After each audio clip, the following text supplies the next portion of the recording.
જય માતાજી friend, welcome in my YouTube channel. આજે આપણે ભરેલા ટમેટાનું શાક બનાવી રહ્યા છે. ભરેલા ટમેટા બનાવવા માટે મેં 2 ટમેટા લીધા છે, 4 મરચાં લીધા છે અને ડુંગળી લીધી છે. આ બધામાં આપણે મસાલો બનાવશું. તો ચાલો આપણે મસાલો બનાવીએ. મસાલો બનાવવા માટે આપણે લીધા છે 2 બાફેલા ટમેટા. એની સાથે આપણે લઈ લેશું સિંગદાણાનો શેકેલો ભૂકો. આપણે તેમાં ધાણા લઈ લીધા છે. આપણે 1 ચમચી ધાણા જીરું એડ કર્યું છે. એમાં આપણે આદુ મરચાં અને લસણની પેસ્ટ લઈ લીધી છે. 1 ચમચી તલ લઈ લીધા છે.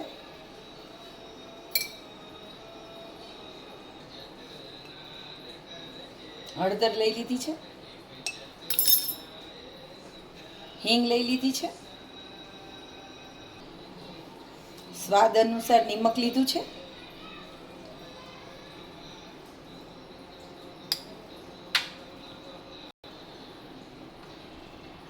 કલર માટે લાલ મરચું એડ કર્યું છે.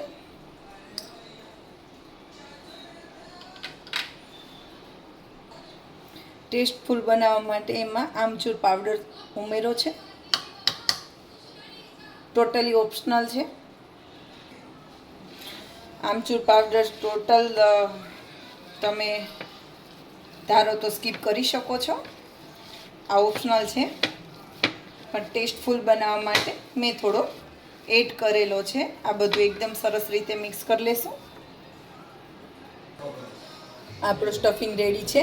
હવે આપણે ટમેટાં જે રેડી કરીને રાખેલા છે તેમાં આપણે સ્ટફિંગ એડ કરી લેવાનું છે. તો ચાલો આપણે એડ કરી દઈએ.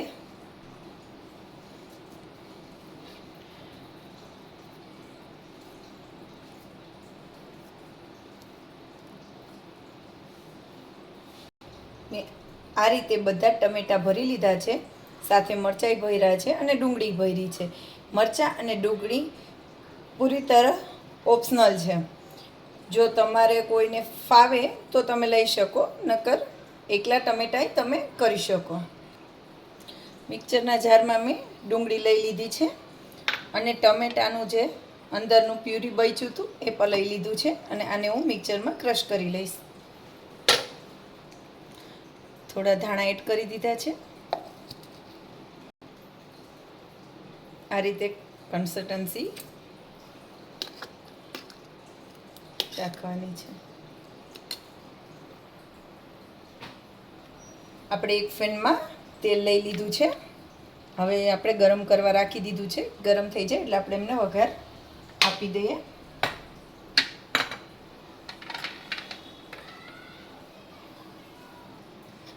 તેલ આવી ગયું છે. આપણે એમાં રાઈ એડ કરી દઈએ.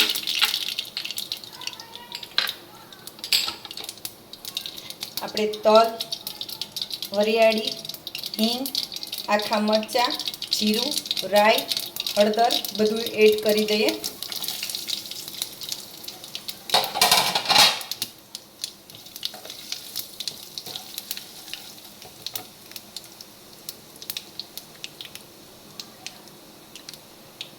આદુ મરચાંની પેસ્ટ એડ કરી દઈએ.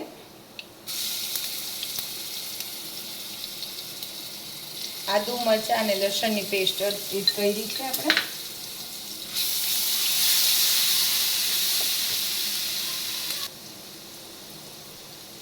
હવે આપણે ટમેટાં અને ડુંગળીની ગ્રેવી એડ કરી દઈશું.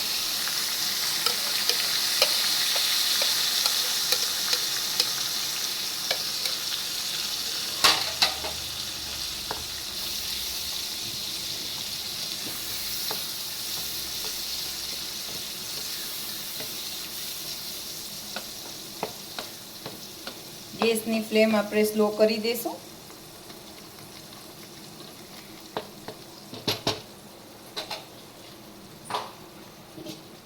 હવે આપણે એમને થોડી વાર ઢાંકી દઈશું.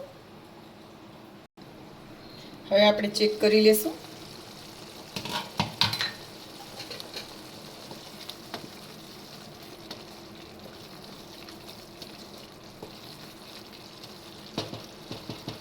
આમાં હવે આપણે મરચું એડ કરી દઈશું.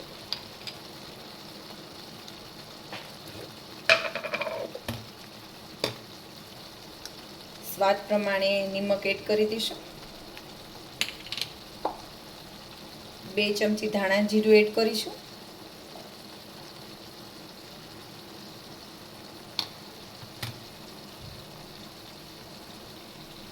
આ બધું આપણે મિક્સ કરી લેશું.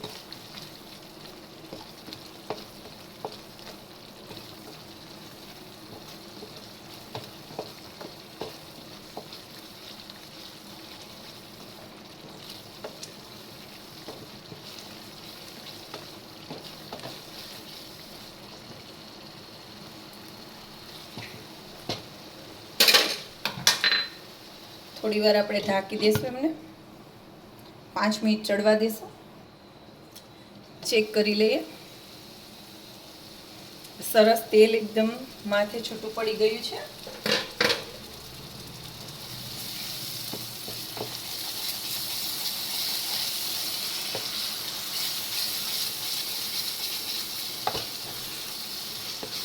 સરસ થઈ ગયું છે. તો હવે આપણે એમાં થોડુંક મસાલો બચ્યો તો એમાં મેં પાણી એડ કરી અને એ હું એડ કરી દઉં છું આમાં.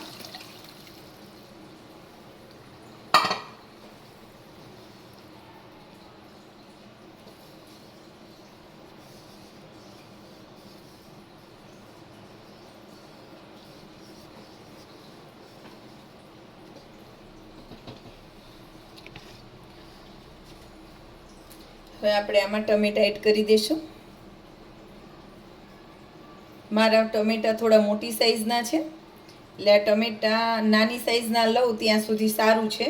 મોટી સાઈઝના મારે નાની સાઈઝના ટમેટા અવેલેબલ નહોતા.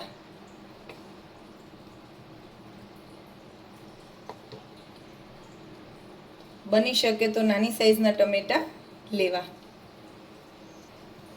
હવે આપણે આમને ઢાંકી દઈશું થોડી વાર અને ચડવા દઈશું. 10 મિનિટ સુધી આપણે એમને ચડવા દઈશું. ચાલો 10 મિનિટ થઈ ગઈ છે તો આપણે આપણું સબ્જી ચેક કરી લઈએ. સરસ રીતે આપણે સબ્જી સરસ પાકી ગઈ છે. ટમેટા સરસ ગળી ગયા છે.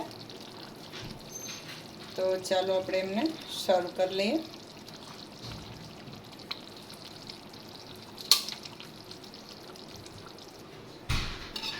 ચાલો આપણે સર્વ કરીએ.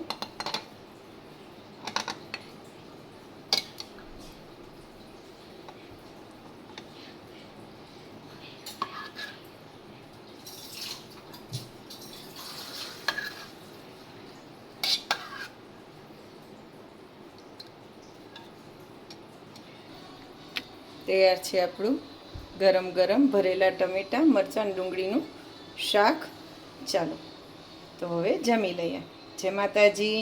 બધાને મારી રેસીપી પસંદ આવી હોય તો લાઈક કરો, શેર કરો, સબસ્ક્રાઈબ કરો એન્ડ ફોલો કરો. જય માતાજી.